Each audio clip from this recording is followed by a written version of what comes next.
tarantula in one last week. What, a tulip? A tarantula. It's like a spider. It's got 6 legs and it stings you with its tail. Well, what does he do with his mouth? Eats the bananas, you mug. Looks like rain. Yeah, it's stormy, ain't it? Yeah.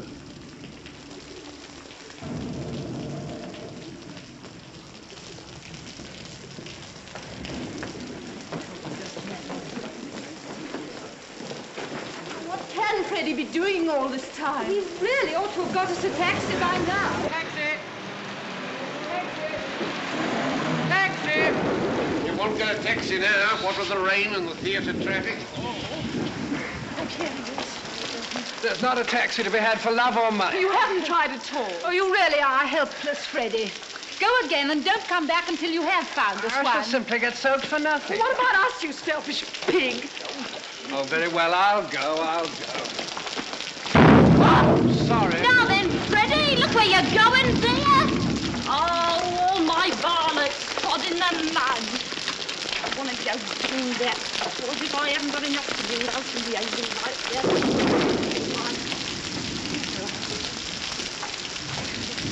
How do you know that my son's name is Freddie? Oh, he's your son, is he?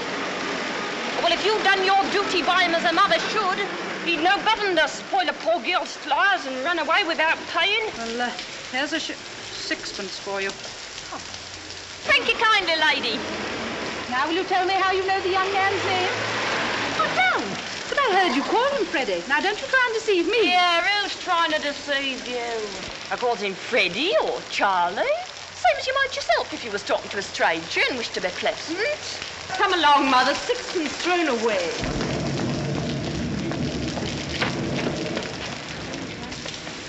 Oh, cheer up, Captain. If it's raining worse, it's a sign it's nearly over.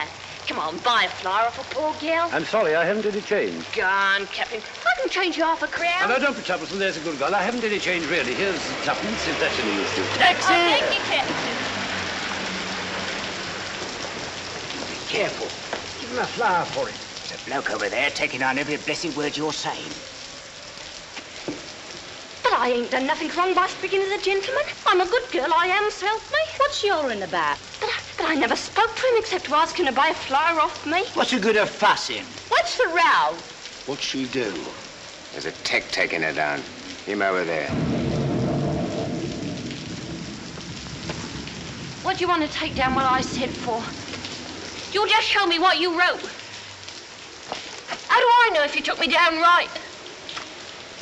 What? What's that? That ain't proper writing. I can't read that. Cheer up, Captain. And buy a flower off a poor girl. Oh, it's because I called him Captain. Oh, why not? Oh, but I meant no harm. Oh, sir. Oh, don't let him charge me. Oh, you don't know what it means to me. They'll take away my character and they'll drive me on the streets for speaking a gentleman. Charge? I make no charge. Really, sir, you needn't start protecting me from molestation until I ask you. Anyone can see the girl meant no harm. Of course they do. Mind your own business. Taking down people's words. I never said a word to him. What harm did she do? Don't be ridiculous. Who's hurting you, you silly girl? What do you take me for? It's all right. He ain't a copper. He's a gentleman. Look at his boots. Gentlemen, he's a blooming busybody, that's what he is. And how are all your people down in Chelsea? What? And how do you come to be so far east? You were born in Liston Grove. Oh, well, what harm was in my leaving Liston Grove? It wasn't fit for a pig to live in, and I had to pay 4 and 6 a week. Live where you like, but for heaven's sake, stop making that noise. Come, no one's going to harm you. You've a perfect right to live where you please. Park Lane, for instance. I'm a good girl, I am. Here, do you know where I come from?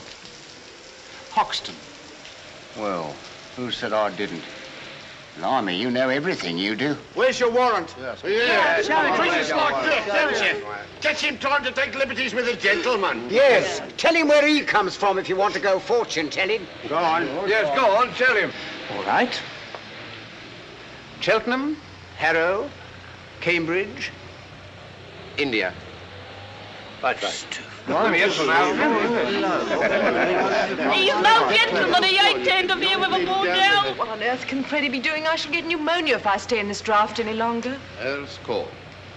Will you please keep your impertinent remarks to yourself? Did I say that out loud? I'm so sorry. Your mother's Epsom, unmistakably. Oh, how very curious. You know, I was brought up in Large Lady Park near Epsom. That's a devil of a name, isn't it? Oh, excuse me. Are you looking for a cab? Don't you dare to speak to me. Oh, please, Clara. Yes, we should be so grateful to you if you could find us a cab. I don't know whether you've noticed it, but it stopped raining. Oh, so it has. Clara, we'll walk to a bus. A cab. Oh, tough.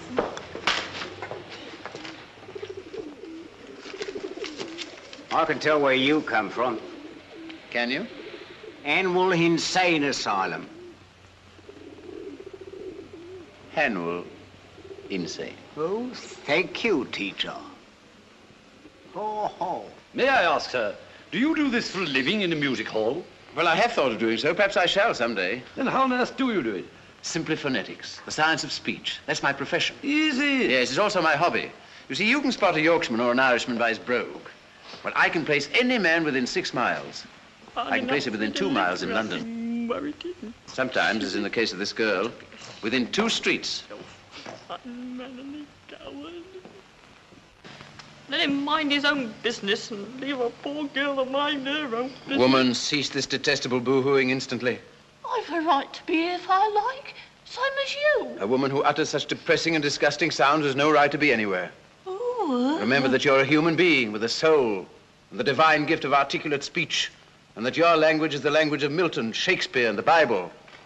And don't sit there crooning like a bilious pigeon. Ow! Ow! Heavens, what a sound. You see this creature with her curbstone English, the English that will keep her in the gutter for the rest of her days? Well, sir, in 3 months I could pass her off as a duchess at an ambassador's reception. No. Yes, I could even get her a job as a lady's maid or a shop assistant, which requires better English. You mean you could make me? Yes, you squashed cabbage leaf, you disgrace to the noble architecture of these columns, you incarnate insult to the English language. I could pass you off as the Queen of Sheba. Yeah. You don't believe that, do you, Captain? Well, everything is possible. I myself am a student of Indian dialects. Are you? Yes. Have you ever heard of Colonel Pickering, the author of Spoken Sanskrit? I am Colonel Pickering. No. Yes. Who are you? Henry Higgins. No. Yes, the author of Higgins' Universal Alphabet. You know, I came all the way from India to meet you. And I was just going all the way to India to meet you. Where are you staying? Carlton. No, you're not. You're staying at 27A Wimpole Street. Come on. Oh, buy a flower, kind sir. I'm short for my lodging. Oh, you liar. You just said you could change half a crown. You ought to be stuffed with nails, you ought. Here, take the old blooming basket for 6pence. A reminder.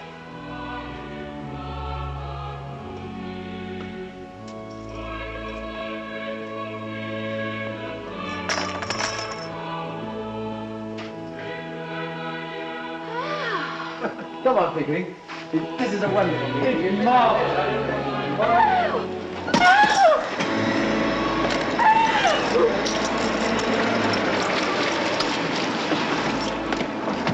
Oh, excuse me, have you seen those 2 ladies who were here just now? Oh, they went to the bus when the rain stopped. And left me with a cab on my hands. Oh, blocks. Never mind, young man. I'm going home in a taxi. Here, wait a minute.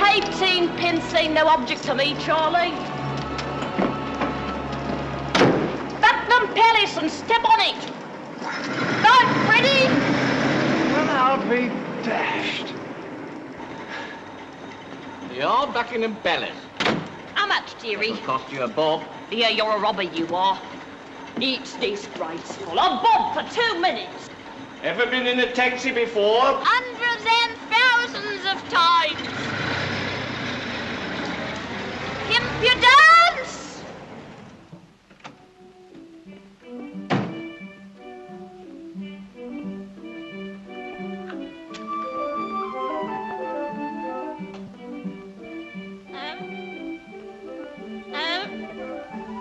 No. Hello, dearie. What have I got?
As you see, my dear Pick, the human ear is a perfect recording and amplifying apparatus. Well, tired of listening to sounds? Amazing. Do you know, I rather fancied myself because I could pronounce 24 distinct vowel sounds. Your 130 beat me. I can't hear any difference between most of them. Oh, it comes from practice, you know. Do you know, I rather fancied myself because I could pronounce 24 distinct vowel sounds. Good heavens. Your 130 beat me. I can't hear any difference between most of them. Concealed microphone. For unsuspecting victims. What is it, Mrs. Pierce? Yes, a young woman wants to see you, sir. Young woman, what does she want? She says you'll be glad when you know what she's come about. She's a very common girl, sir. I'd have got rid of her only you see such queer people sometimes. All right. Has she an interesting accent? Just dreadful, sir. Good. Show her up at once.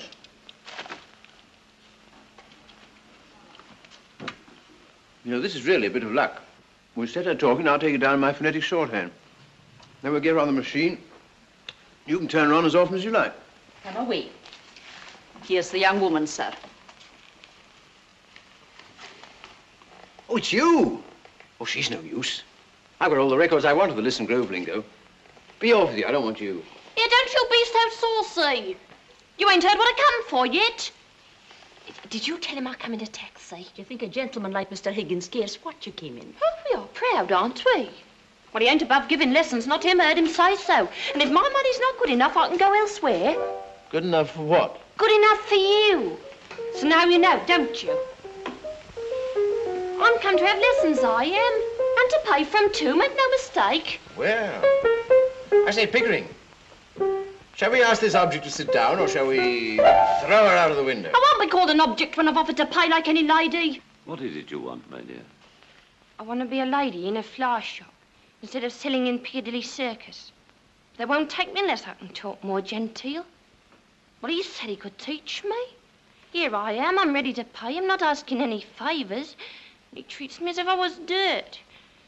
I know what lessons cost, and I'm ready to pay. How much? Now you're talking. I thought you'd come off it when you saw a chance of getting back a bit of the money what you chucked at me last night. You'd had a drop, hadn't you? Sit down. Huh? If you're going to make a compliment of it. Sit down. What's your name? Eliza Doolittle. Won't you sit down, Miss Doolittle? Oh, I don't mind if I do.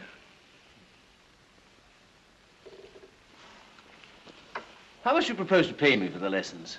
Oh, I know what's right. A lady friend of mine, she gets French lessons at 18 pence an hour from a real French gentleman. Well, you wouldn't have the nerve to ask the same for teaching me my own language as what you would for French. So I won't give you more than a shilling. Take it or leave it. I'll take it. You know, Pickering, a shilling to this girl's worth 60 or 70 pounds to a millionaire. It's handsome, it's enormous, it's the biggest offer I've ever had. 60 pounds? But what are you talking about? I never offered you 60 pounds. Hold your tongue. But I ain't got 60 pounds. Miss Gerald, nobody's going to touch your money. Someone's going to touch you with a broomstick if you don't stop sniveling. Sit down, will you? Poor, anyone would think he was my father. Higgins, I'm interested. What about that boast of yours that you could pass her off as a duchess at an ambassador's reception? Well, what about it? I'll say you're the greatest teacher alive if you make that good. I'll bet you all the expenses of the experiment you can't do it, and I'll pay for the lessons. Oh, you're real good. Come here. Oh, thank you, Captain. Come here, sit down. This is almost irresistible. She's so deliciously low. So horribly dirty. Ow, I ain't dirty. I washed my face and hands before I come, I did. I shall make a duchess of this draggle-tailed gutter snipe. Oh! In 6 months, in 3, if she has a good ear and a quick tongue, I'll take her anywhere and pass her off as anything. We start today, now, this minute. Mrs. Pierce, take her away and clean her. Take off all her clothes and burn them. Ring up and order some new ones. Wrap her up in brown paper till they come. You're no gentleman, you ain't, to talk of such things. I'm a good girl, I am, and I know what the likes of you are, I do. We want none of your slum prudery here, young woman. You've got to learn to behave like a duchess. Here, take her away, Mrs. Pierce. If she gives any trouble, wallop her. No, I'll call the police, I Have will. no place to put her. Put her in the ash can. You can't take a girl up like that as if you were picking a pebble off the beach. Why not? She may be married. Yeah. There you are, as the girl very properly says. Gah. Who would marry me? By George, Eliza, before I've done with you, the streets will be strewn with the bodies of men shooting themselves for your sake. Here, he's off his chump. He is. I'm going. I don't want no loonies teaching me. Oh, I'm mad, am I? Very well, Mrs. Pierce, don't order those things. Throw her out. Stop, Mr. Higgins. I won't allow it. Go home to your mother, girl. I ain't got no mother. There you are. She ain't got no mother. Very well, then the girl doesn't belong to anybody. She's no use to anybody but me. What's to become of her? Is she to be paid anything? Do be sensible, Mr. Higgins. Now, what on earth will she do with money? She'll get her food and her clothes. She'll only drink if you give her money. It's a lie. Nobody ever saw the sign of liquor on me. Doesn't it occur to you, Higgins, that the girl has some feelings? Oh, I don't think so. Have you, Eliza? I got my feelings the same as anyone else. You see the difficulty, Pickering? What difficulty? To get her to talk grammar. I don't want to talk grammar. I want to talk like a lady. Will you please keep to the point, Mr. Higgins? What's to become of her when you've finished with her teaching? What's to become of her if we leave her in the gutter? That's her business, not yours, Mr. Higgins. Well, when we've finished with her, we throw her back into the gutter. Oh, you've no feeling heart in you, you haven't. I'm going away. I've had enough of this. You ought to be ashamed of yourself. Here, Eliza. Eliza. Come here, Eliza. Here, Eliza.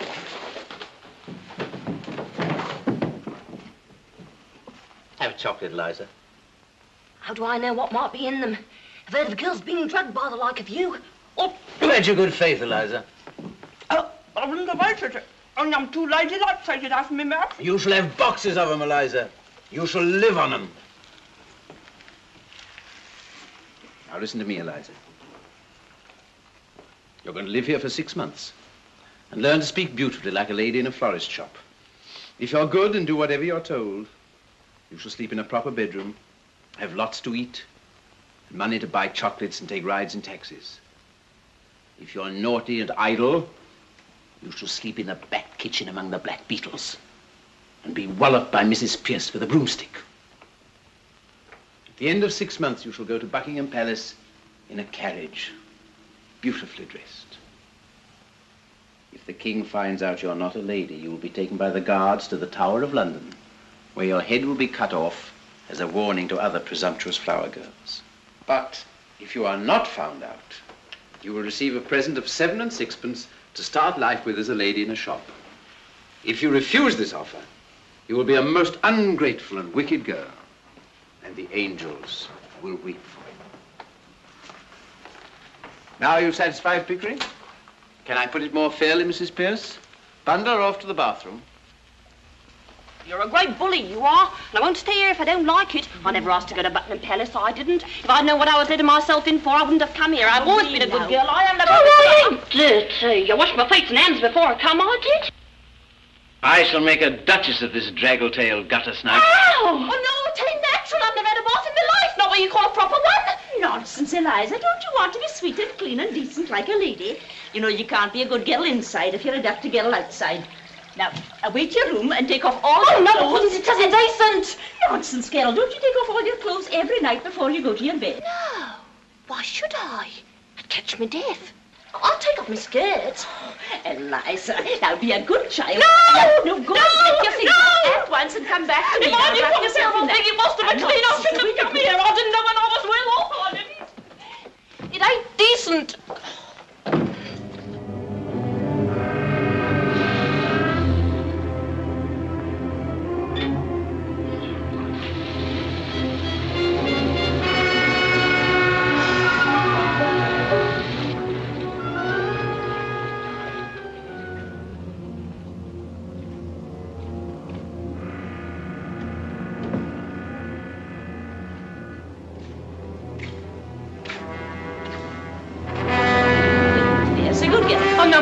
No, but I couldn't, really. I couldn't, Mrs. Pierce. I've never done such a thing before. Really, I haven't.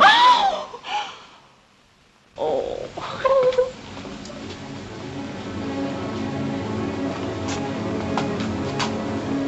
Now come away and tell me if the water's hot enough. No, Mrs. Pierce, don't! No! Mrs. Pierce, stop it! I'm getting weak! This has never happened to me before! Oh! I've never been treated like this before! No! Stop it! Help! No!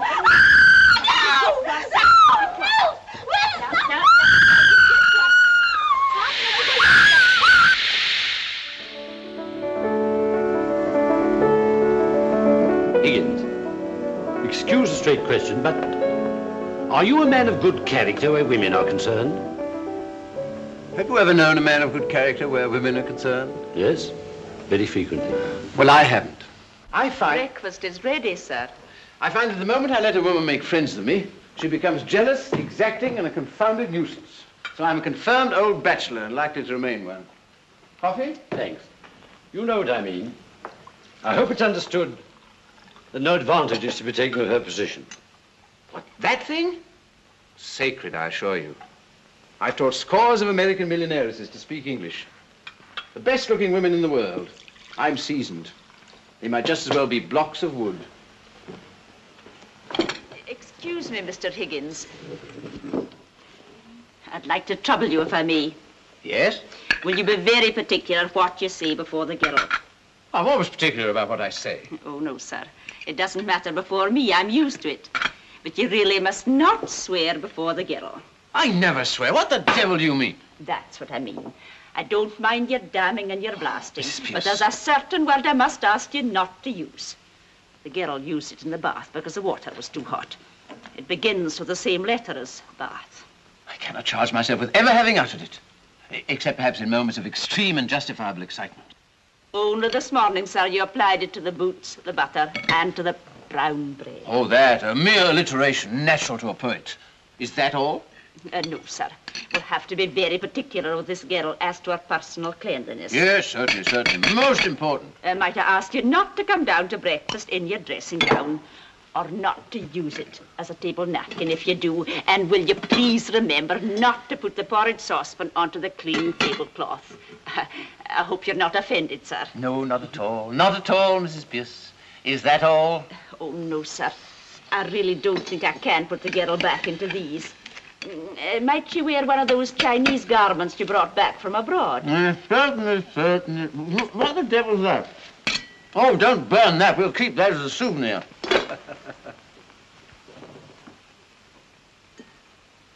You know, that woman has the most extraordinary ideas about me. Here am I, a shy, diffident sort of man. Yet she's firmly persuaded that I'm a bossy, arbitrary, overbearing kind of person. How do you account for that? I can't imagine. I can't imagine either. I'm afraid I've got to tell you, sir, that the trouble's beginning already. There's a dustman outside, Alfred Doolittle. He says you've got his daughter here. I don't like the looks of him, sir. Show the blackguard in. May not be a blackguard. Of course he's a blackguard. We may get something interesting out of him. What about the girl? No, I mean his dialect. Doolittle, sir.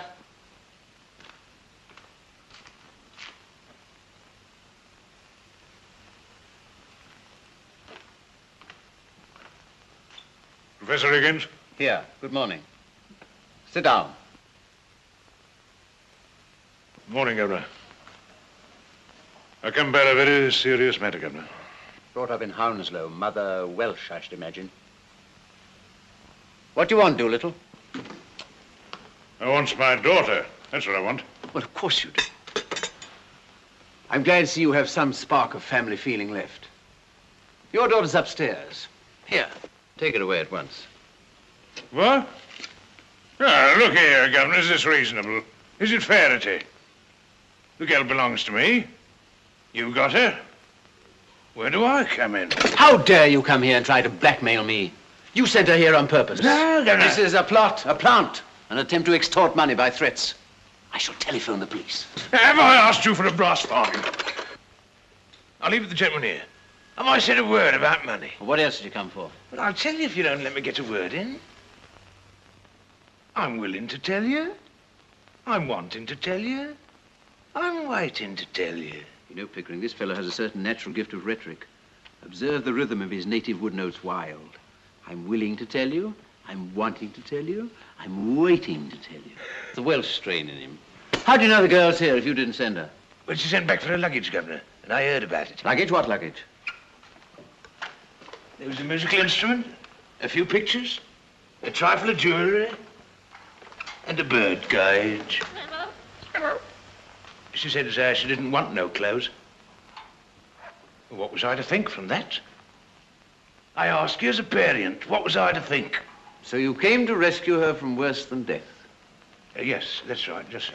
Mrs. Pierce, this is Eliza's father. He has come to rescue her from worse than death. Give her to him. No, Can't listen. take her away, Mr. Higgins. How can he? You told me to burn all her clothes. That's right. I can't carry the girl through the streets if she's a blooming monkey, can I? Where's the clothes she come in? Did I burn them, or did your missus here? Listen, Governor, you and me, we're men of the world, ain't we? Oh, we're men of the world, are we? You better go, Mrs. Pierce. I should think so, indeed.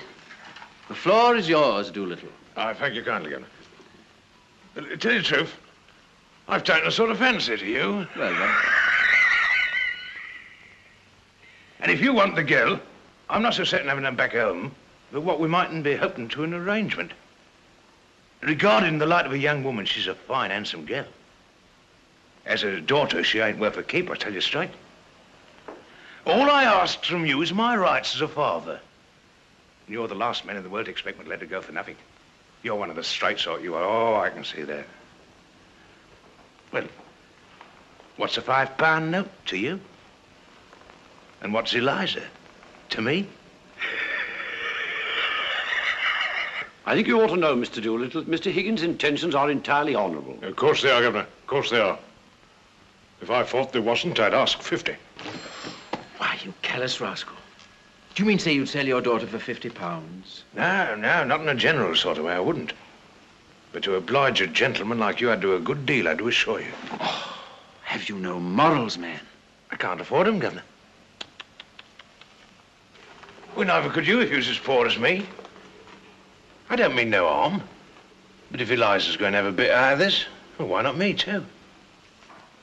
As a matter of morals, you know, it's a positive crime to give this chap a farthing. But I do feel there's a sort of rough justice in his claim. That's right, Governor. That's all I say. It's a father's art, as it were. Well, I know the feeling, yet it hardly seems right. No, don't look at it that way, Governor. What am I, Governor's Buff? I ask you, what am I? Well, what are you? I'm one of the undeserving poor. That's what I am. Well, think what that means to a man. It means he's up against middle-class morality all the time. If there's anything going, I puts in for a bit of it. It's always the same story. You're undeserving, so you can't have any. And yet my needs is as great as the most deserving widows that ever got money out of 6 different charities in 1 week for the death of the same husband. I don't need less than the deserving man, I need more. I don't eat less hearty than he does. And I drink a lot more. So I puts it to you as two gentlemen, don't play that game on me. I'm playing straight with you. I ain't pretending to be deserving, I'm undeserving. And I mean to go on being undeserving, I likes it. Sit down, Doolittle. Would you try and do a man out the price of his own daughter? What he's brought up, he's fed, he's clothed by the sweat of his brow, until she growed big enough to be interesting to you two gentlemen? Is £5 unreasonable? I puts it to you, and I leaves it to you. Pickering, here. Shall we give him a £5? He'll make bad use of it, I'm afraid. No, swelp me, Governor, don't be afraid. I shan't save it. Spare it to live idle on it. There won't be a penny of it left for Monday. Just one good spree for myself and the missus. This is irresistible. Come on, let's give him 10. No, thank you kindly, Governor. £10's a lot of money. Makes a man feel prudent like. And then goodbye to happiness. Now, just give me what I ask, Governor. Not a penny more, not a penny less. You sure you won't take 10? No, not now, Governor. Come on. No, another time, perhaps. Thank you kindly, Governor. Thank you, Governor's both. Pardon, miss. John, don't you know your own daughter? Blimey, it's Eliza. I never thought she'd clean up so good looking. She's a credit to me, ain't she, Governor? She'll soon pick up your free and easy ways. Yeah, I'm a good girl, I am. And I won't pick up no free and easy ways. Eliza, if you say again you're a good girl, your father shall take you home. You don't know my father. All he come here for was to touch you for some money to get drunk on. Well, what else would I want money for? Put in the plate in church, I suppose. Don't you give me none of your lip. Don't let me hear you giving any of these gentlemen either. You'll hear from me about it. See? Have you any further advice to give her, Doolittle, before you go? Your blessing, for instance? No, Governor, not me. I'm not such a mug as to put up my kids to all I know myself. If you want Eliza's mind improved, Governor, do it yourself. With a strap. Well, so long, gentlemen.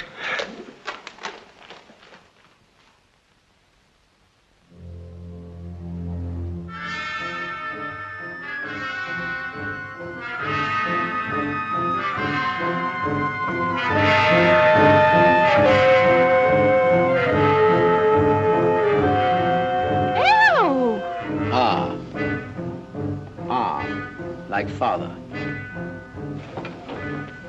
E. E, as in machine.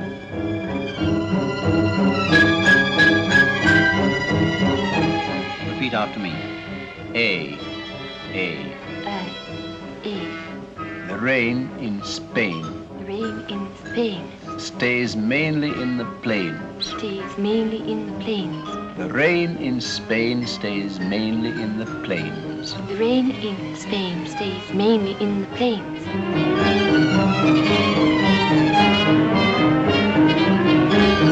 Now, Eliza, you see these 3 marbles? I want you to put them in your mouth. Yes, 1, 2, 3. Now, don't be alarmed, it's just an exercise. Now then, repeat slowly after me. The shallow depression in the west of these islands is likely to move slowly in a westerly direction.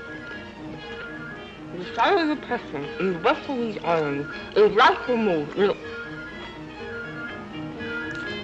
Larry, I've swallowed one. Don't worry, we have plenty more. The shallow depression in the west of these islands is likely to move slowly in a more easterly direction. Hampshire, Hereford, Hartford.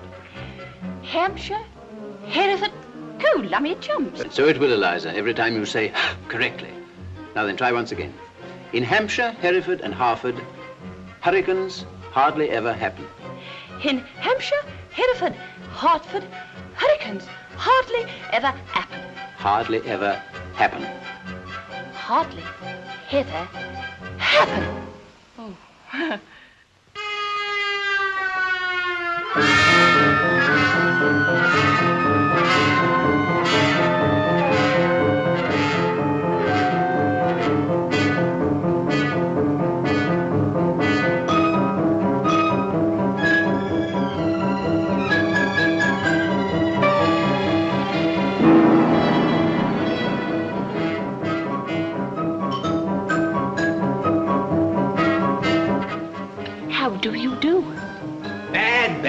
Bad. Do it again. You aren't trying. Do it again. That's not good, Eliza. It's not bad. Now's the time to try her out on somebody. Well, I know. My mother. Henry. Hello, dear. What are you doing here today? This is my at-home day. You promised not to come. Oh, bother.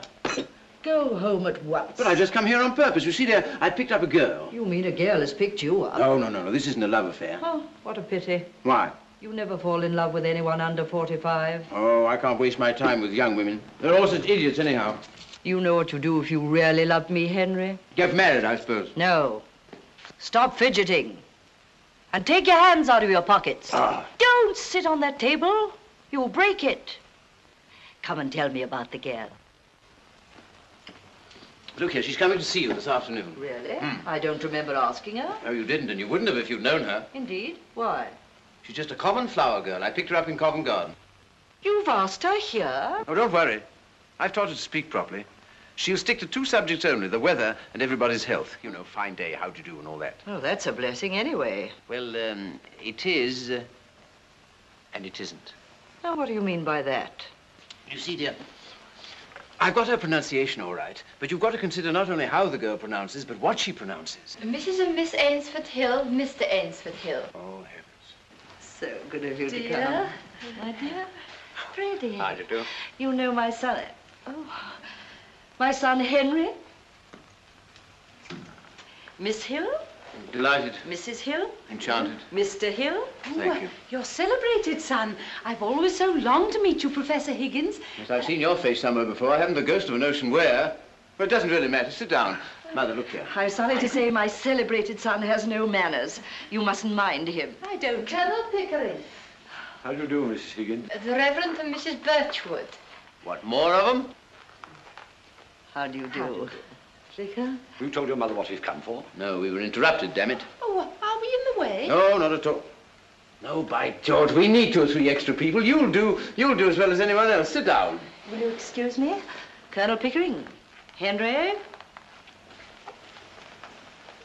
Marcia, what are you doing with my hat? Colonel Pickering, I must know. What is the exact position in Wimpole Street? Is this gal a servant? If not, what is she? Major and Mrs. Rawcroft. My dear Mrs. Higgins, I really must tell you, the whole thing is extraordinarily interesting. My dear, this is the most absorbing experiment I've ever tackled. Yes, this girl regularly fills our lives, doesn't she, Pip? Yes, we're always talking, Eliza. Teaching Eliza, dressing Eliza. What? She has the most amazingly quick ear you ever heard of. Yes, just like a parrot. My dear Mrs. Higgins, I assure I've you taught that her the girl most is a inconceivable genius. She sounds plays that the a human piano being can perfectly. make. I've We've taught taken her her to classical European concerts, dialects, music continental halls. dialects, When she comes African back, dialects, she plays everything continental she's heard, whether it's You know, things Beethoven that or she's Brahms, learned. the Ardo Couldn't have Line, done but 6 months ago she never Absolutely, but as if she'd displayed done the them all her piano. life. You see? Oh, yes. It's quite clear to me. Miss Doolittle.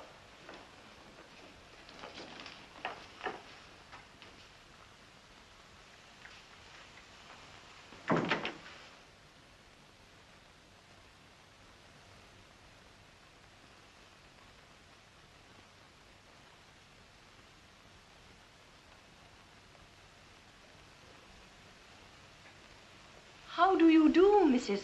Higgins? Professor Higgins said I might come. Quite right, my dear. I'm delighted to see you. Colonel Pickering, is it not? How do you do, Miss Doolittle? Professor Higgins? Stick to the weather and your health.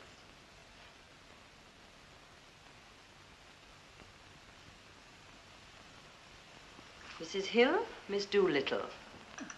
I feel sure we've met before, Miss Doolittle. I remember your eyes. How do you do? By George, yes, it all comes back. My daughter, Covent Garden. Clara. How do you do? What a confounded thing. My son, Freddie. Oh, how do you do? How do you do? I'm sure I've had the pleasure somewhere.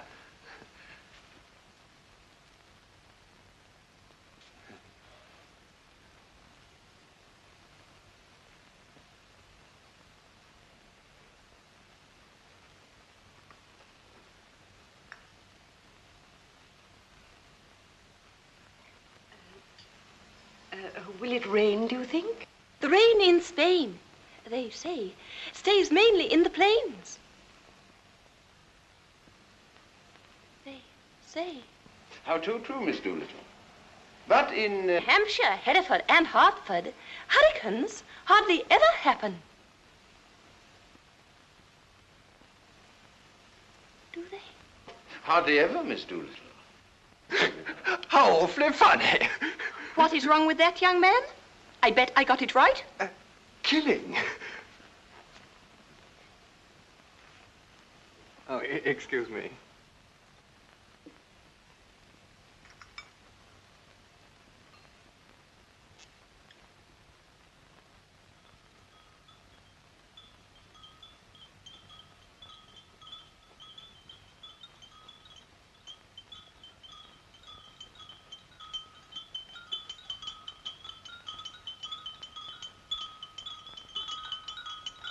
I do hope it won't turn cold. There's so much influenza about. It runs right through our family every spring.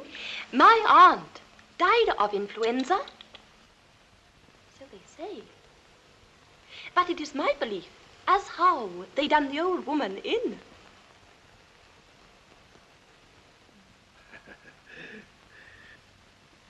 Done her in? Yes, Lord love you. Why should she die of influenza when she come through diphtheria right enough the year before? Perhaps it wasn't diphtheria. You see, Vicar... Oh, but I saw her with my own eyes. Fairly blue with it she was. They all thought she was dead. But my father, he kept ladling gin down her throat till she come to so sudden that she bit the bowl off the spoon. Dear me! Now, what call would a woman with that strength in her have to die of influenza? Ah.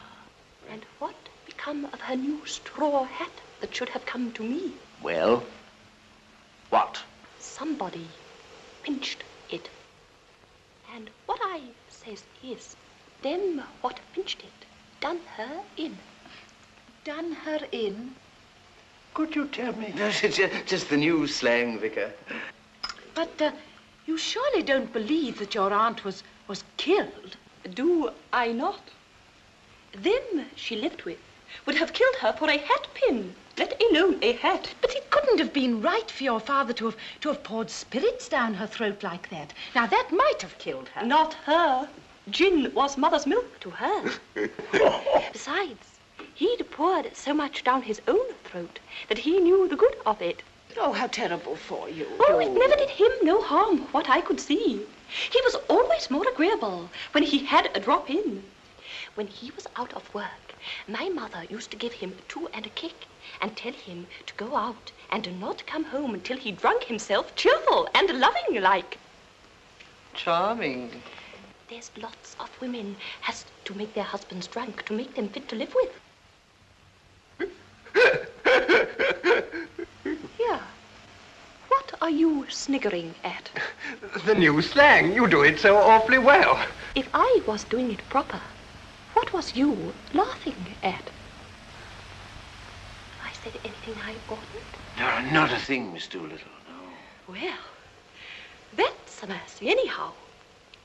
What I always says is...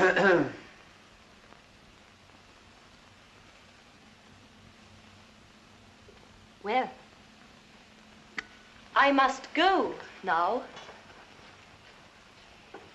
Goodbye, Mrs. Higgins. So glad to have met you. Goodbye, my dear. Goodbye, Vicar. Goodbye, Colonel Pickering. Goodbye, Miss Doolittle.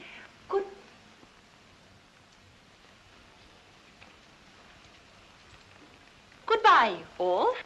Excuse me, Miss Doolittle, but would you be walking across the park? Because if so, Walk? Not bloody likely. I'm going in a taxi.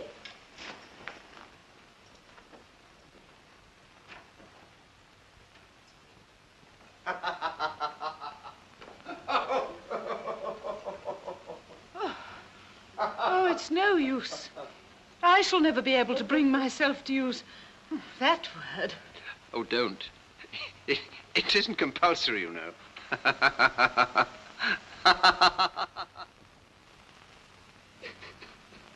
can say what you like, but I was ashamed. You ought never to have done it. Oh, perhaps we were a bit hasty, but I'll soon put that right. It's no use, Higgins. You'll have to face it. It isn't fair on the poor girl. Better call the whole thing off. Nonsense. I said I'd pass the gutter snipe off as a duchess, and pass her off as a duchess I will. Here. You see that? It's an invitation from the Transylvanian embassy. I'm going to take her there. You're mad. I tell you, Pig, that girl can do anything. Eliza! Eliza! Stop sniveling, girl. Eliza, shall I give you another chance? Will you work? Good. No, no, no. Do it again. I'll try. No, no, no. I've told you 500 times. You drive me mad, girl. Come, Higgins, be reasonable. Once more. No. Oh, I'm Mr. Freddie Hill to see Miss Doolittle. I'll inquire, sir. Thanks. Throw him out. Now listen, Eliza. She's engaged. Miss Doolittle.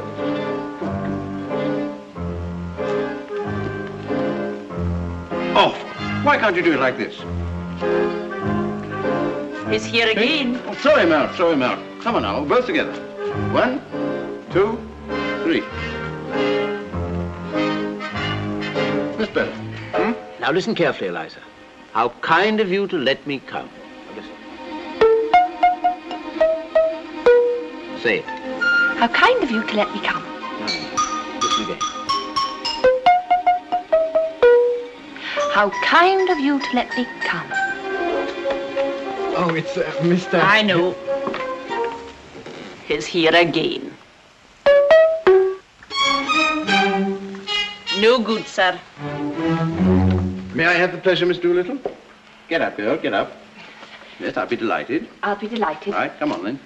1, 2, 3, 1, 2, 3, 1, 2, 3, 1, 2, 3, 1, 2, 3, 1, 2, 3, 1, 2. She's no sense of timing at all. You now watch me with Pickering. Come on, Pickering. 1, 2, 3, 1, 2, 3, 1, 2, 3, 1, 2, 3, 1, 2, 3, 1, 2. Do you see what I mean? Now, once again. Silent soup drinking is one of the hallmarks of a lady. Now, wake up, Eliza. How do you address an ambassador? Your Excellency. Right. Now imagine yourself standing before an archbishop. How would you address him? Your Holiness. No, no, no. An archbishop, not the Pope. Your Worship. No. Your Majesty. Right. Now then, an ambassador.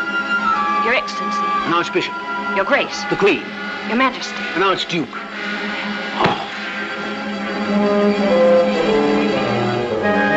It's 3 o'clock, Mr. Higgins. Is that all? Now then, Eliza, we'll start all over again from the beginning. An ambassador. Your Excellency. An archbishop. Your Grace. The Queen. Your Majesty. An archduke. I don't know. A cardinal. Your Readiness. Come on, Eliza. I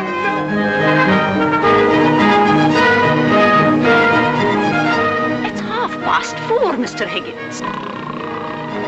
We'll now start the whole thing over from the beginning. Oh, I can't. Look here, if I can do it with a splitting headache, you can do it. No, but I've got a headache. I can't. Here, well, take this then.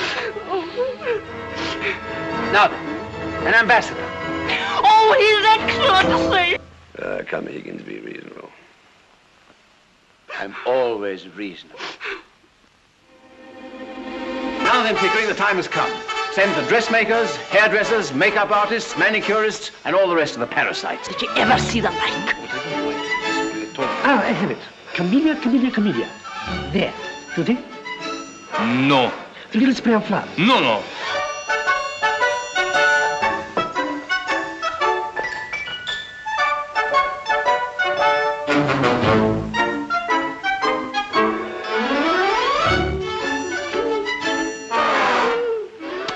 More mud there. Aren't you ready yet? Almost. Nervous? Yes, very, aren't you? No, not a bit of it.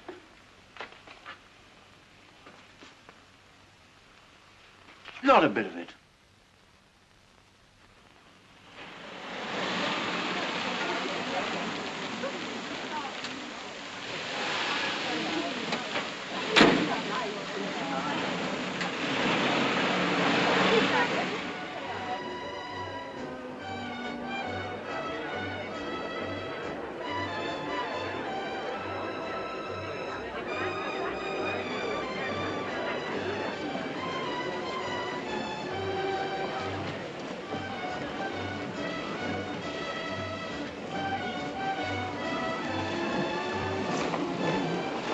Maestro! Maestro! You remember me? No, I don't. Where have we met? But I'm your pupil, your first pupil, your best and greatest pupil. I've made your name famous throughout Europe. You teach me phonetics, you cannot forget me. I am little Aristide Carpate. What, are you Aristide? Why the devil don't you cut your hair? Oh, if I cut my hair, nobody notices me. I have not your imposing appearance, your chin, your brow. Well, tell me, what are you doing here among all these swells? I am indispensable at these international parties. You can place a man anywhere in London the moment he opens his mouth. I can place a man anywhere in Europe. Excuse me, sir. I want it upstairs. Her Excellency cannot understand the Greek gentleman. Oh, indeed. I'll come at once. This Greek diplomat who pretends he cannot speak or understand English. He cannot deceive me. À tout à l'heure, mon vieux. Is that Carpathy fellow really an expert? My best pupil. But heaven help the master who's judged by his disciples. But if he meets you, Lassie, we're done. Don't let's bother about the bit. Let's go home. Oh, rubbish. That idiot.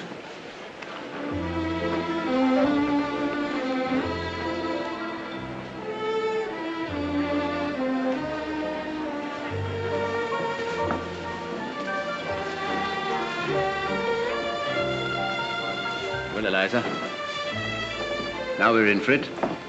Are you ready? Come on, then. Darling, delightful to see you here. I thought I was going to have you all the time.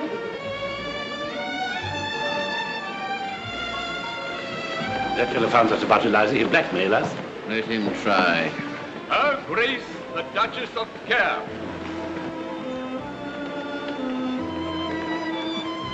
Admiral Sir Charles Brown Halby. Miss Elizabeth Doolittle, Colonel Pickering, Professor Higgins, Admiral Ku Wang, and Miss Su Ling Wang.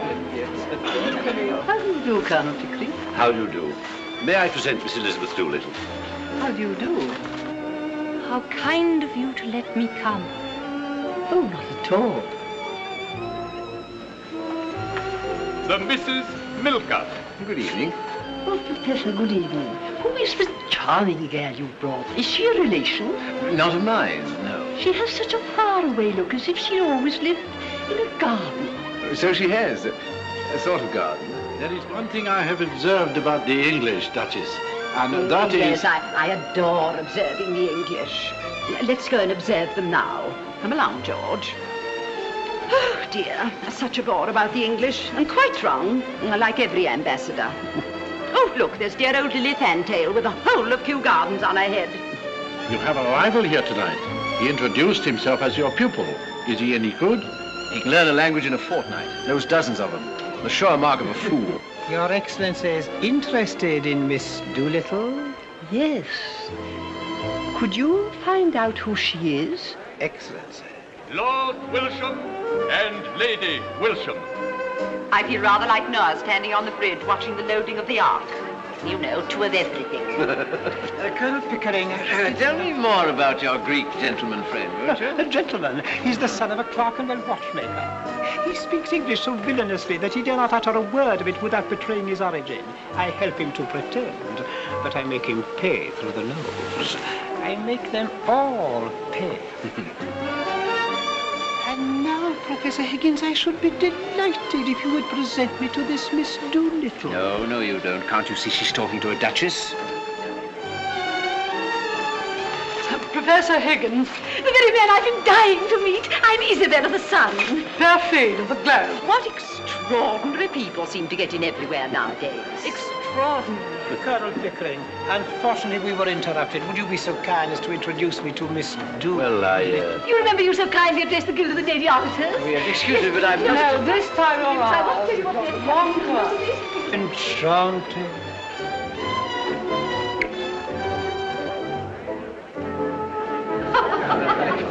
I don't believe it's true.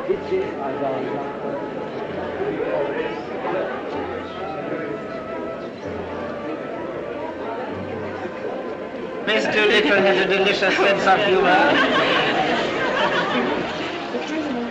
One thing more, Professor. Do tell me. Yes, Miss Doolittle. I have found out all about her. Well? She's a...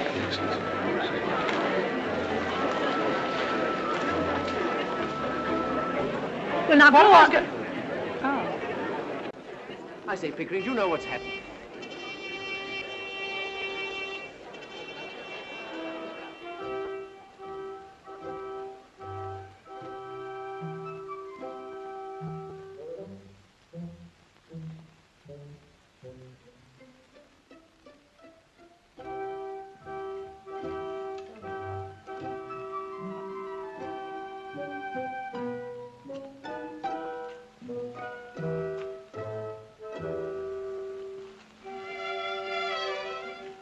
Charming.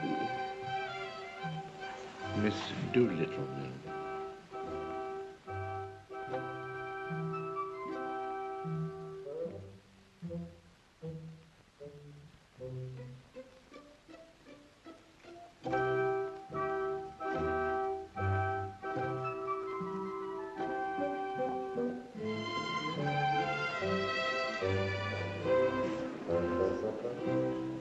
Dear fellow, I hope you don't think I introduced that Carpathy chap to Eliza to win my bet.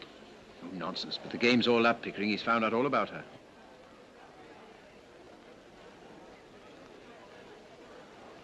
I say, Pick, look at that.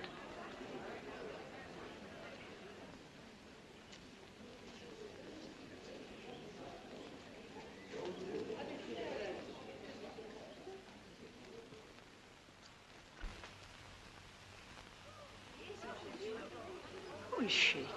I can't imagine. My child, my son would very much like to dance with you. If I may be allowed the honor.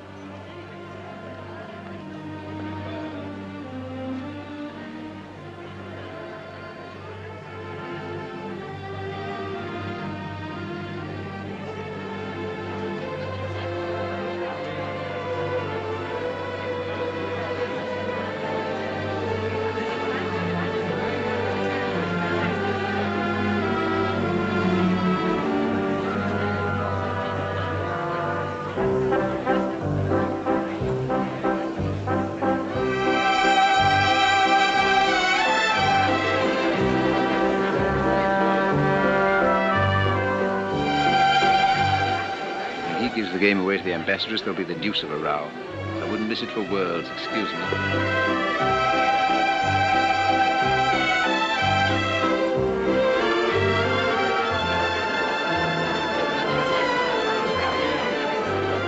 Come on, Aristide, you've got to tell us.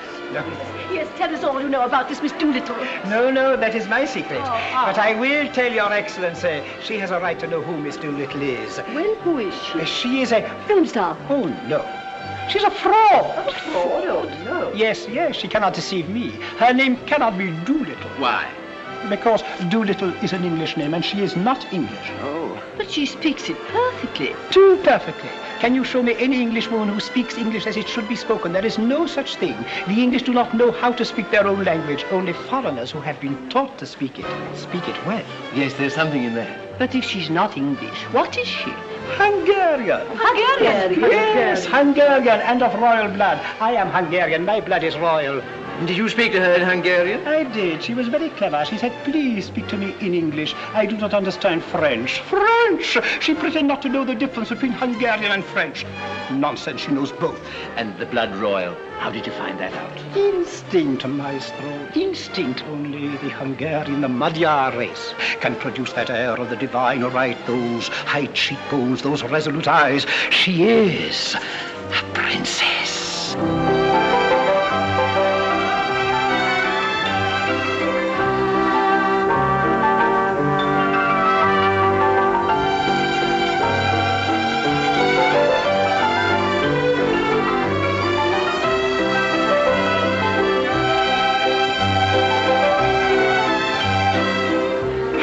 Who it is? Who? No. Yes, look at her profile. It's the old Duke, exactly.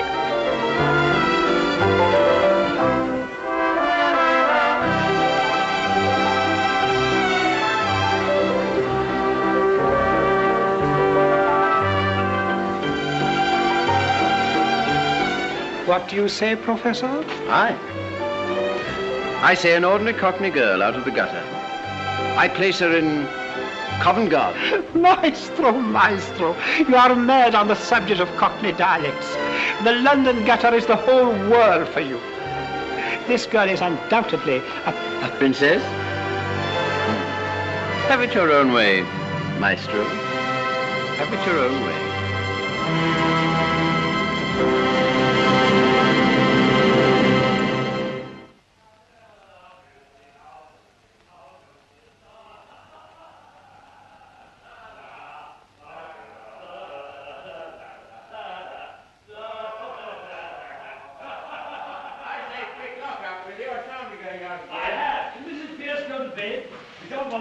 Shall we? No. Oh, I say, Mrs. Pierce will rouse, leave things lying about here. Oh, she'll pick them up. She'll think we were drunk. There we are, slightly. Were there any letters? Didn't look. Heavens, what an evening. What a crew. What silly tomfoolery. Thank God it's all over. Say, what the devil are my slippers? Well, you won your bet. Eliza did the trick and something to spare. Oh, it was interesting enough at first, but afterwards I got deadly sick of it. The whole thing's been a perfect bore. Oh, come, the reception was frightfully exciting. For the first 3 minutes. But as soon as I saw we were going to win hands down, I lost interest. No more artificial duchesses for me. Oh, they're there, are they? I must say Eliza did it awfully well. You see, lots of the real people can't do it at all. The silly fools don't even know their own silly business. Anyhow, that's all over and done with. Now I can go to bed without dreading tomorrow. Well, I shall turn in too. Still, it's been a great triumph for you. Yes, it has, rather, hasn't it? Yes, marvellous. Good night. Good night, Owen. Good night, Eliza.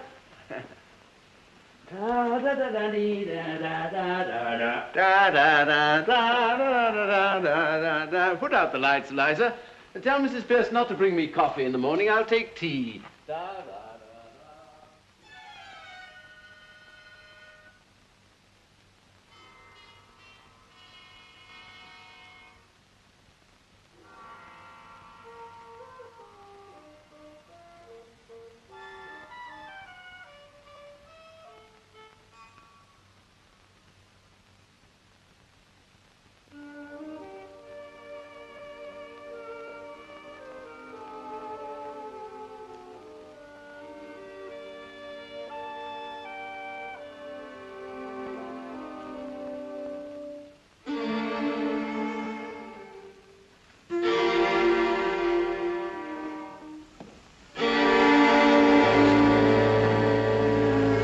Did I put my slippers?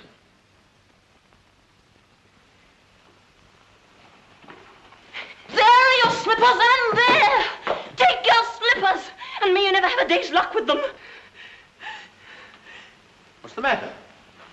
Anything wrong? No, nothing wrong with you. I've won your bet for you, haven't I? That's all that counts. I don't matter, I suppose. You won my bet. You presumptuous insect. I won it. Why did you throw those slippers at me? Because I wanted to smash your face in. I'd like to kill you, you brute. Why didn't you leave me where you found me? In the gutter. You thank God it's all over and that you can throw me back again there now, do you? Well. The creature is nervous after all. Would you? Don't you dare show your temper to me. Sit down and be quiet. What's to become of me? What's to become of me? How the devil do I know what's to become of you? What does it matter what becomes of you? You don't care. I know you don't care. You wouldn't care if I was dead. I'm nothing to you, not so much as them slippers. Those slippers. Those slippers. Didn't think it made any difference now. May I ask whether you complain of your treatment here? No. Has anyone behaved badly to you? Colonel Pickering, Mrs. Pierce, any of the servants? No. I presume you don't pretend that I've treated you badly. No. Ah, well, I'm glad to hear that anyway. Probably you're tired after the strain of the day. Here. Have a chocolate. No. No? No. Thank you. Well, it's all over now. Nothing more to worry about.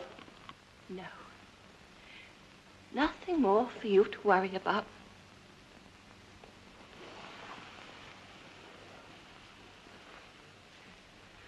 Oh, God. I wish I was dead. Why? In heaven's name, why? Now, listen to me, Eliza. All this irritation is purely subjective. I don't understand. I'm too ignorant. It's only imagination. Low spirits, nothing more. Nobody's trying to hurt you, nothing's wrong. Now, you go to bed like a good girl and sleep it off. Have a little cry and say your prayers, and that'll make you comfortable. I heard your prayers. Thank God it's all over. Well, don't you thank God it's all over? Now you're free, you can do what you like. What am I fit for? What have you left me fit for? Where am I to go? What am I to do? What's to become of me? Oh, so that's what's worrying you, is it? Oh, you'll settle down somewhere or other? But I hadn't quite realized that you were going away.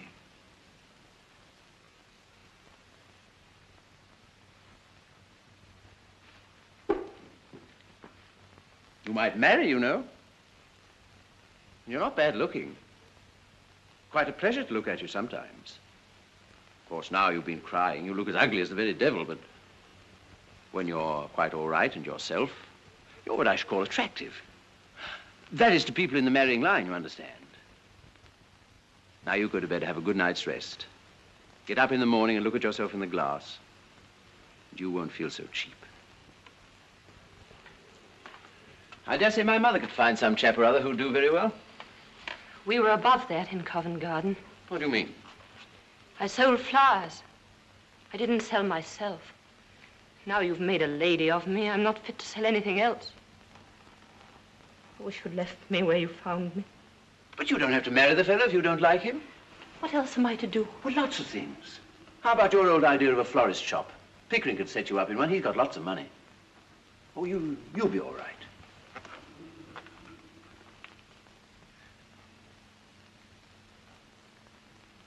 I must clear off to bed. I'm devilish sleepy.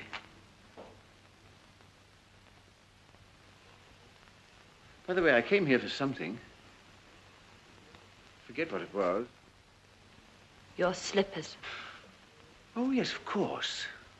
You shied them at me.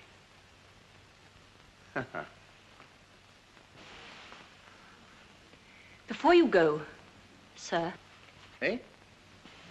Do my clothes belong to me or to Colonel Pickering? What the devil use do they be to Pickering? You might want them for the next girl you pick up to experiment on.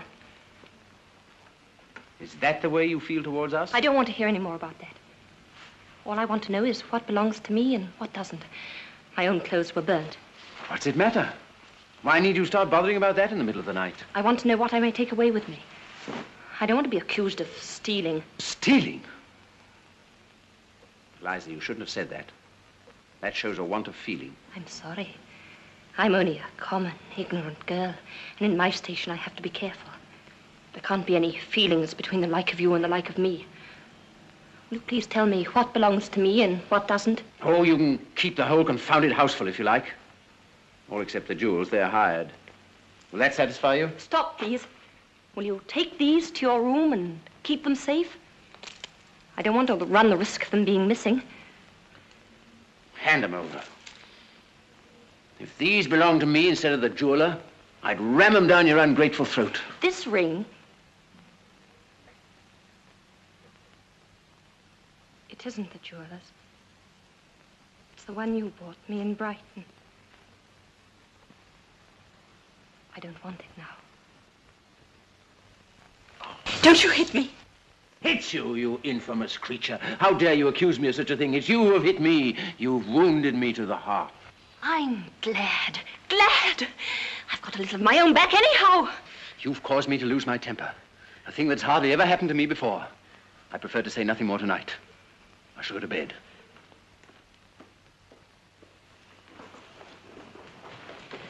You'd better leave a note for Mrs. Pierce about the coffee, because she won't be told by me. Damn Mrs. Pierce, and damn the coffee, and damn you, and damn my own folly in having lavished hard-earned knowledge and the treasure of my regard and intimacy on a heartless gutter snipe.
What were you doing here? Nothing. As a matter of fact, I spend most of my nights here. It's the only place I feel really happy.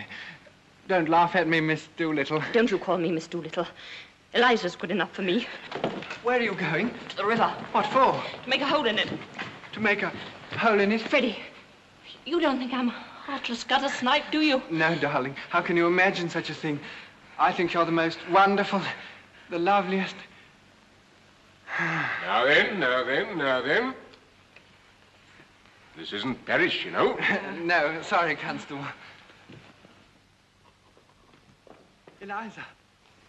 Eliza, you let me kiss you. Well, why not? Why shouldn't someone kiss me? Why shouldn't someone be in love with me? Kiss me again. Kiss me again. All right. Now then, you two, what's this?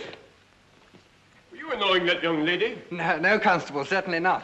Well, move along then, double quick. As you say, sir.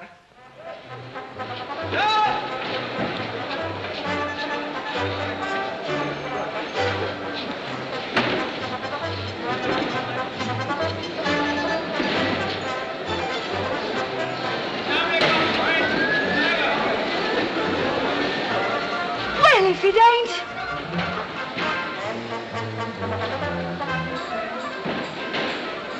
Beg your pardon, miss.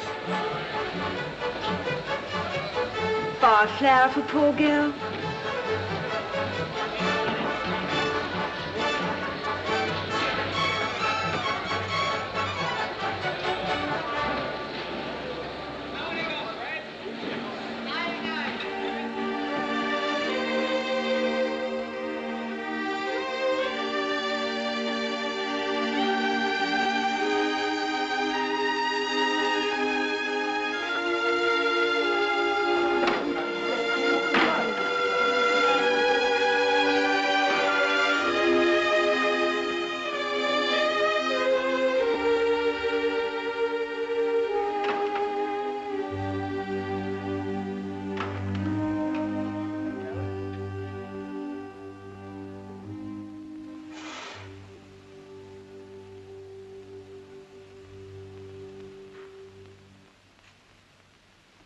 Sir. Your coffee, sir. Didn't Eliza tell you to bring tea? She didn't wait to tell me. She's gone. Gone? I said gone, and I meant it, every word of it. Mrs. Pierce, where the devil's my engagement book? I don't know any of my appointments. Eliza would know. But she isn't here, damn it. Then you'd better find her, damn it. What does that ass of an inspector say? Have you offered a reward? Shh. What? You can't help us find her? What are the police for, in heaven's name? Well, I really think they suspect us of some improper purpose. Of course, I don't care what becomes of her. Where the devil can she be?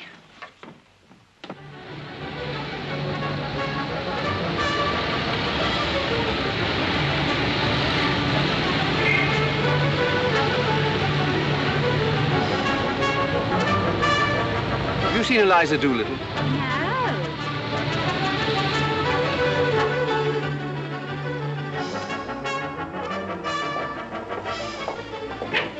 I say, Mother, here's a confounded thing. Good morning, my dear. What is it? Eliza's bolted. Good morning, Colonel Pickering. Good morning. Eliza's bolted. What am I to do? Do without, I'm afraid, Henry. The girl has a perfect right to leave if she chooses. But something may have happened to her. You can't let her go like this. What are we to do? You've no more sense, either of you, than two children. You must have frightened the poor girl. Frightened her? I hardly said a word to her. Did you bully her after I went to bed? Well, certainly not. Exactly the other way about. She threw the slippers in my face. The moment I entered the room, the slippers came bang in my face before I'd uttered a word.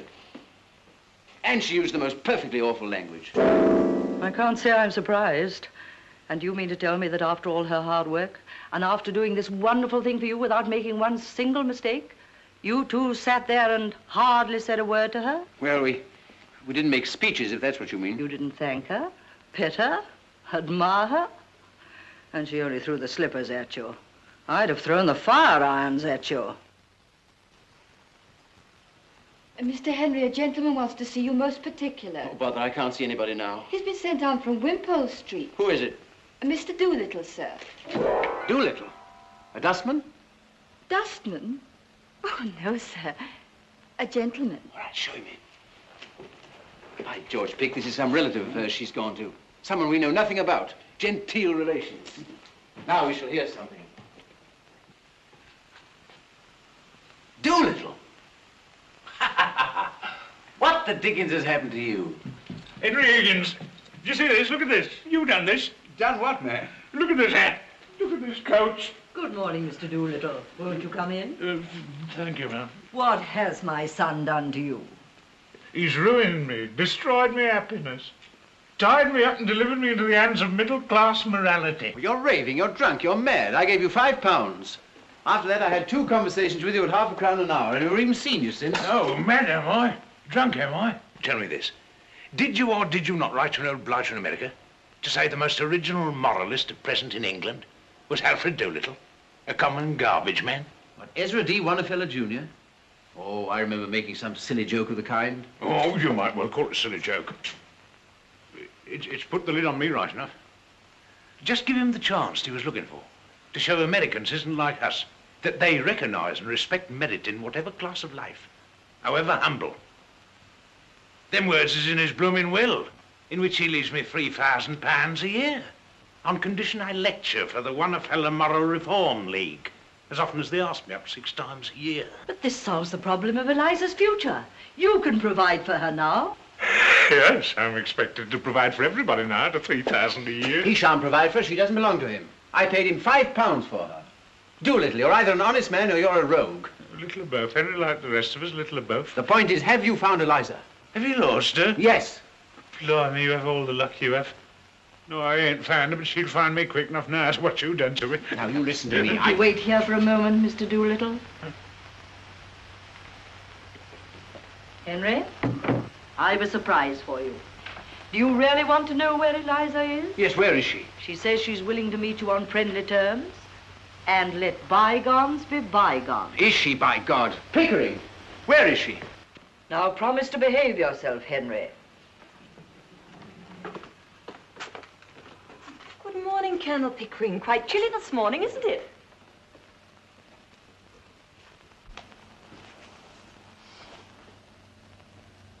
Oh, how do you do, Professor Higgins? Are you quite well? But of course you are. You're never ill.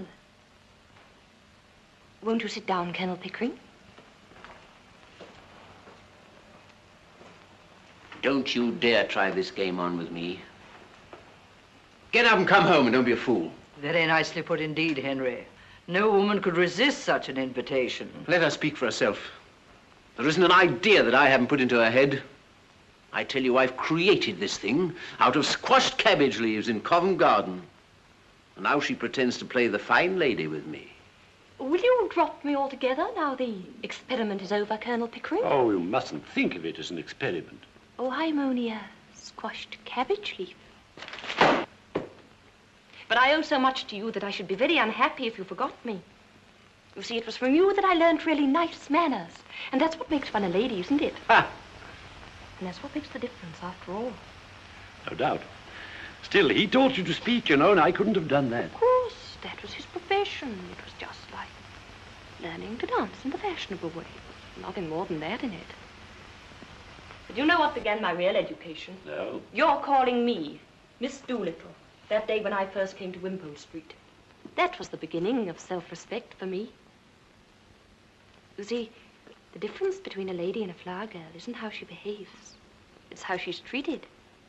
Now, I know that I should always be a flower girl to Professor Higgins because he always treats me as a flower girl and always will. Don't grind your teeth, Henry.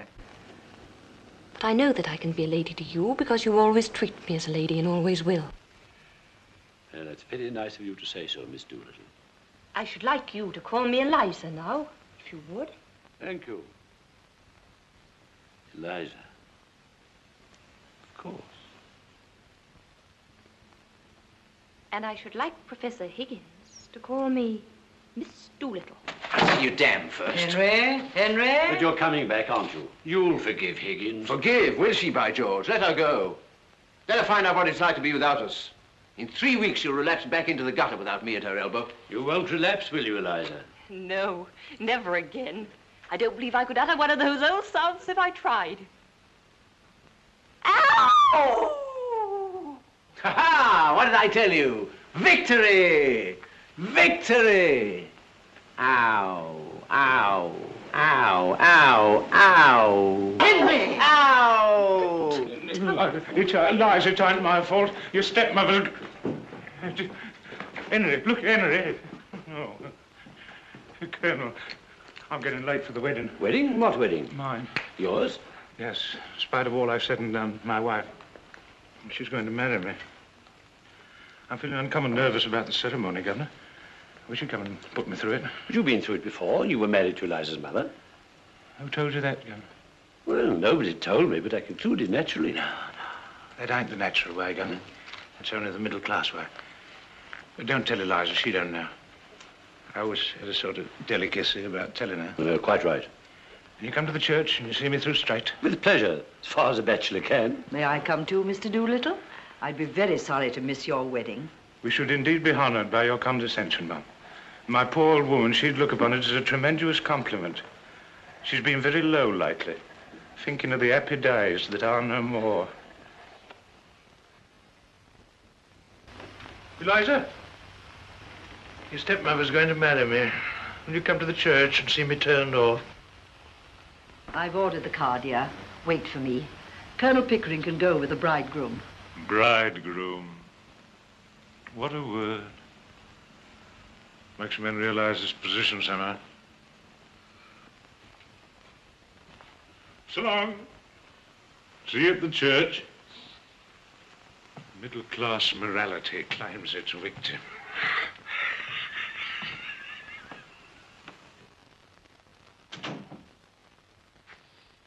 Eliza.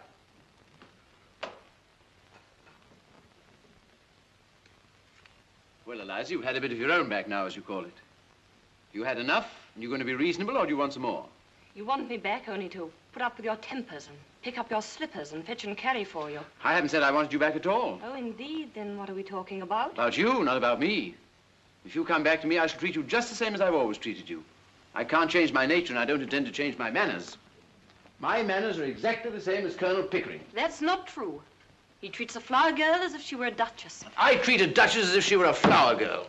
I see. The same to everyone. Oh, I don't care how you treat me. I don't mind your swearing at me. I don't mind a black eye. I've had one before this, but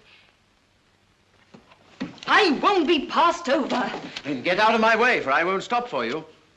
You talk to me as if I were a bus. So you are a bus, all bounce and go, and no consideration for anyone. Once for all, understand that I go my way and do my work without caring tuppence what happens to either of us. So you can come back or go to the devil, whichever you please. And what am I to come back for? For the fun of it. That's what I took you on for. And you can throw me out tomorrow if I don't do everything you want me to. And you can walk out tomorrow if I don't do everything you want me to. And live with my stepmother. Yes, or sell flowers. Or would you rather marry Pickering? I wouldn't marry you if you asked me. And you're nearer my age than what he is. Than he is. I'll speak as I like. You're not my teacher now.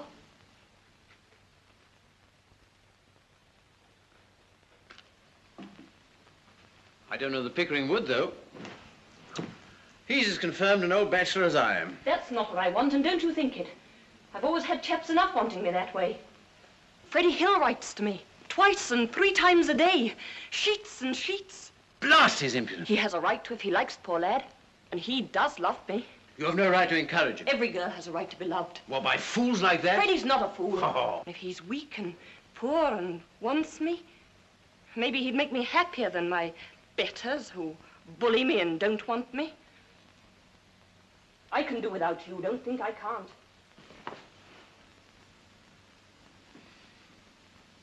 You've never asked, I suppose, whether I could do without you.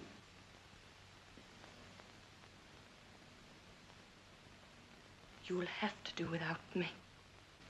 I can do without anybody. I have my own soul, my own spark of divine fire. But I shall miss you, Eliza. I confess that humbly and gratefully. I've become accustomed to your voice and appearance. I even like them, rather. Well, you have them both on your gramophone and in your book of photographs. When you feel lonely, you can turn the machine on. It's got no feelings to hurt. I can't turn your soul on.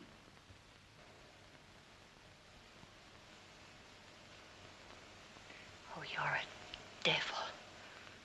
You can twist the heart in a girl as easily as some can twist her arms to hurt her.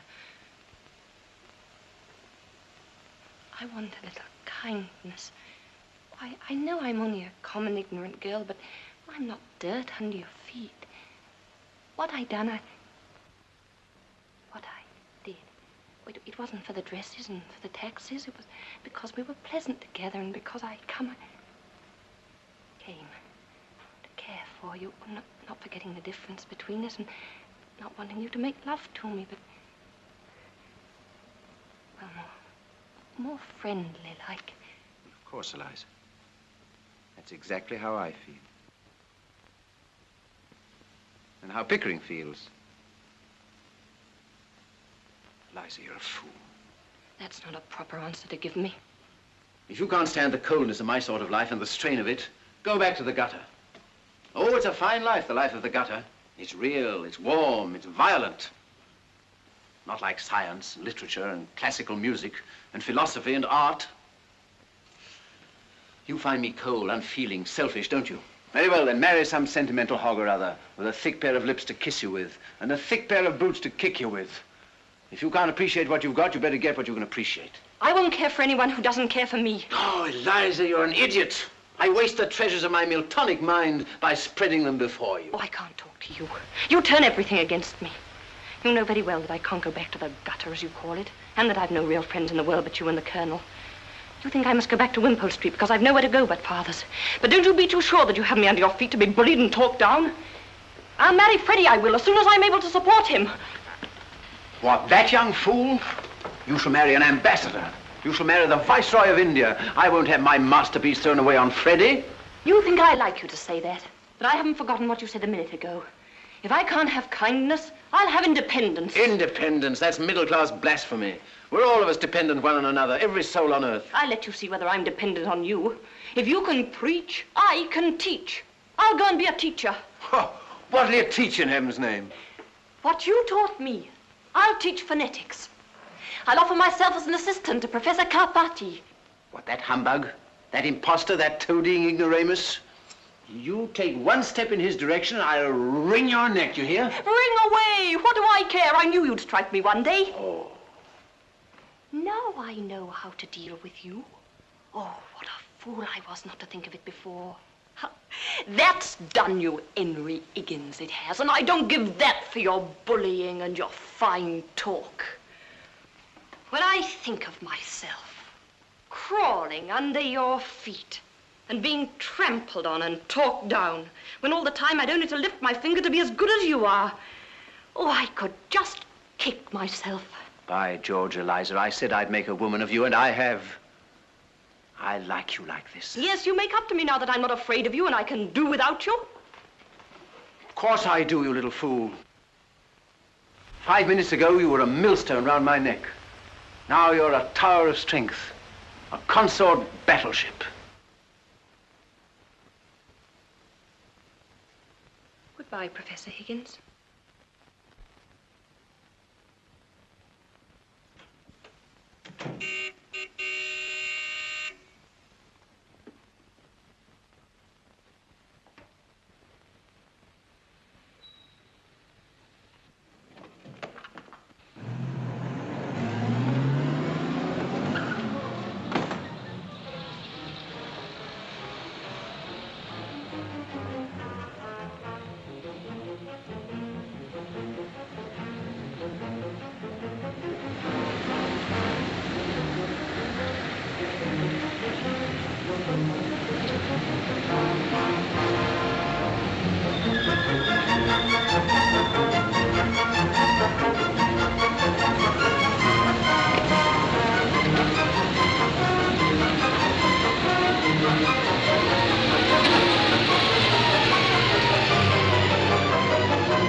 You washed my face and hands before I come on it. I shall make a duchess of this draggle-tailed gutter snipe. Oh! In 6 months, in 3 years.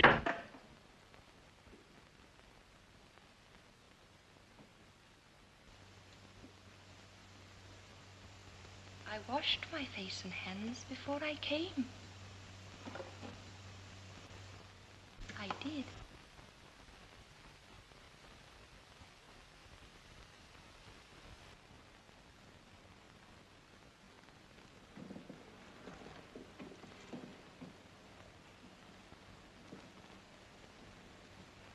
Where the devil are my slippers, Eliza?